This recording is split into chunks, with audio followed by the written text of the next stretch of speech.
Rajkot Saint વિભાગને દિવાળી ફળી. દિવાળી તહેવારના માત્ર 6 દિવસમાં કરી કરોડોની આવક. સેન્ટ વિભાગને દિવાળી દરમિયાન 2 કરોડ રૂપિયા 44 લાખની થઈ આવક. ગત વર્ષ કરતાં આ વર્ષે વધુ આવક જોવા મળી. સેન્ટ વિભાગ દ્વારા દિવાળી દરમિયાન 454 એક્સ્ટ્રા બસ દોડાવી, જેમાં 37 લાખ રૂપિયાની થઈ આવક. રાજકોટથી પંચમહાલ, દાહોદ, ગોધરા, અમદાવાદ, જામનગર, મોરબી, જૂનાગઢ, દ્વારકા, દીવ, સોમનાથ સહિતના સ્થળો પર મુસાફરોનો ઘસારો જોવા મળ્યો. 24,000થી વધુ લોકોએ એસટી બસથી કરી મુસાફરી. બાઇટ જે.બી. કરોતરા, વિભાગીય નિયામક, સેન્ટ વિભાગ, રાજકોટ.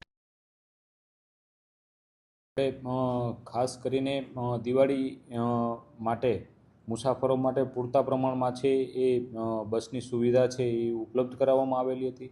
આપણે 26 તારીખથી લઈ અને આપણે 31 તારીખ દિવાળીના દિવસ સુધી છે આપણે એક્સ્ટ્રા સંચાલન છે એ કરવામાં આવેલું છે અને મુસાફરોનો ખૂબ જ સારો એવો પ્રતિસાદ છે એ આપણે મળવા પામેલું છે.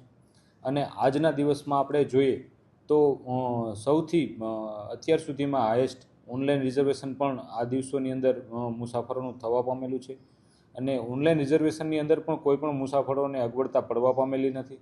જે આપણે એક્સ્ટ્રા બસોનું સંચાલન કરેલું છે એ પણ આપણે ઓનલાઈન રિઝર્વેશનની અંદર એ બસો પણ એડ કરી દેવામાં આવેલી છે, એટલે મુસાફરો છે એ સહેલાઈથી પોતાની સીટ છે એ પણ બુક કરાવેલી હતી.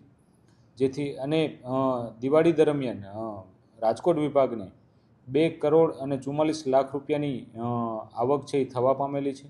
સાથે સાથે એક્સ્ટ્રા સંચાલનની 454 ટ્રીપો ચલાવેલ, જેના થકી 36થી 37 લાખ રૂપિયા છે એ આપણે નિગમને આવક થવા પામેલી.